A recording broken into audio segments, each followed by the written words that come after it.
नमस्कार. रावित भावमध्ये आपल्या सर्वांचं स्वागत आहे. तर हाच व्हिडिओ बघा.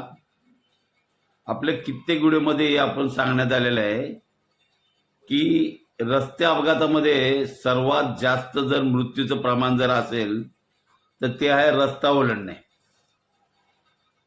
म्हणजे निष्काळजीपणे रस्ता ज्या वेळेला तुम्ही ओलांडताना आणि त्या घाईमध्ये जो अपघात होतो ना, त्याच्यात सर्वात जास्त मृत्यू हे रस्ता ओलांडण्यामध्ये होतात. आता ह्याच महिला बघा, तिने व्यवस्थित बघितलं, ज्यावेळेला तिला रस्ता ओलांडायचा होता उजवीकडे तिने बघितलं की गाडी येते की नाही, आणि तिनं तो अर्धा रस्ता पार पण केला. पण शेवटपर्यंत त्या महिलेनं उजवीकडेच बघितले, डावीकडे बघितलंच नाही.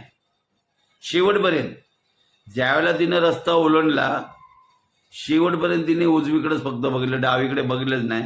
डावीकडे पण बघायला पाहिजे का नाही, की डावीकडून कुठलेही वाहन येतं. आपल्या इथे भारत देशामध्ये आपल्याकडे चालण्याची जी स्थिती आहे हे म्हणजे पाश्चात्य देशामध्ये, काही देशामध्ये लेफ्ट हँड ड्रायव्हिंग आहे, आपल्या इथं राईट हँड ड्रायव्हिंग आहे. आणि आपण कुठेही ज्या वेळेला चालतो ना, हे डावीकडून चालतो. सगळीकडे लिहिलं असतं डावीकडून चला. पण ज्यावेळेला तुम्ही उजवीकडे बघता तर शेवटपर्यंत तुम्ही फक्त उजवीकडे बघितलं, डावीकडे बघितलेच नाही. नशीब त्या कार चालकाने गाडी त्याची कमी वेगात होती, धक्का तर लागलाच गाडीचा, जखमी सुद्धा झाले असेल. पण हा निव्वळ मूर्खपणा आणि निष्काळजीपणा म्हणता याला बोलता येईल.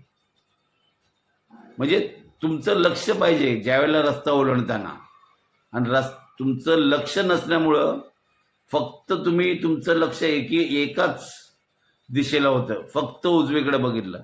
शेवटपर्यंत तुम्ही डावीकडे बघितलंच नाही, आणि त्याच्यामुळे हा अपघात झाला. तुम्हाला काय वाटतं ह्या व्हिडिओबद्दल नक्की कमेंटमध्ये सांगा.